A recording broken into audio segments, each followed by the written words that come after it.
that's the cheap one. I don't know what all this shit is in here. That's I don't know. Actually, the history of this place is that it was a wedding shop.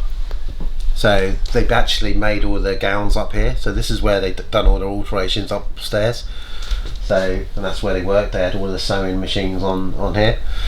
So yeah, so downstairs was their retail part, and up here they used to do all their alterations. You know, to see that it's actually got a little balcony on there. It's obviously above our restaurant Dodo. It's underutilised space, as you can see at the moment. It's just literally storage. So the idea is that we can turn this into a studio for our podcasts and for video making. We've got all the equipment. We just got nowhere really to use it very well. So we've got this room. We've got a smaller room next door.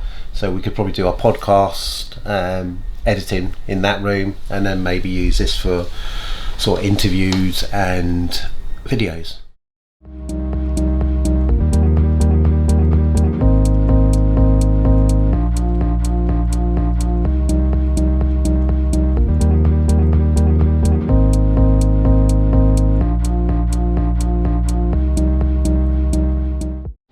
You know, most entrepreneurs or business people will say they spend a ridiculous amount of time on their own strategizing, thinking about their business, and then they have to convey that message to their team.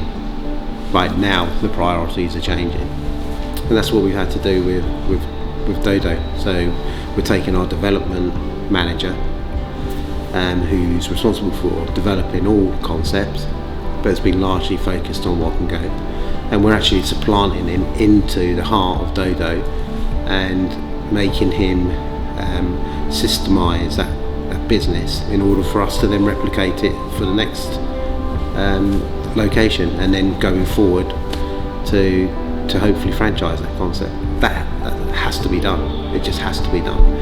Otherwise you just can't ever replicate that business. It can't be personality driven, it's got to be system driven. And at the moment, although Dodo's doing really well, it's more personality driven than it is system driven.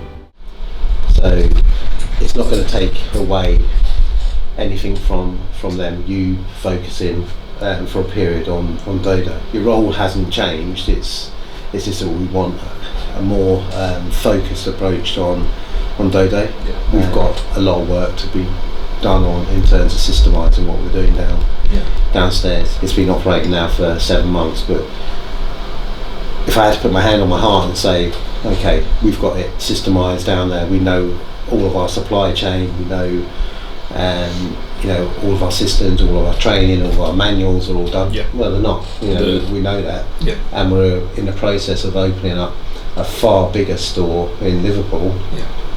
And we need to be able to replicate what we've got here and take over there.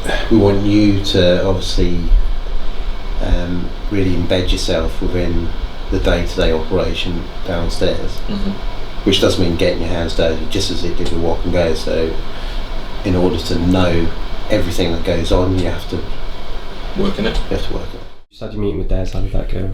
Yeah, looks like I'll be getting more involved with Dodo. It's not something that I've ever had to do before. I've made noodles, made rice, made burritos, made ramen, but never made pizza, so another tick in my sticker book, or whatever you want to call it. I just don't know how it's going to work, how I'm going to manage my existing responsibilities, continue to ensure that I hit my recruitment targets and stuff like that while doing Dodo. I suppose only time will tell, really. But looking forward to it. We'll see what happens. Every week we send out this flash offer. Yeah. It does work when you get these offers and stuff, it does attract you in. I've got a master franchise in London and one in Portugal. They are becoming me down there, and they will grow that business in those regions.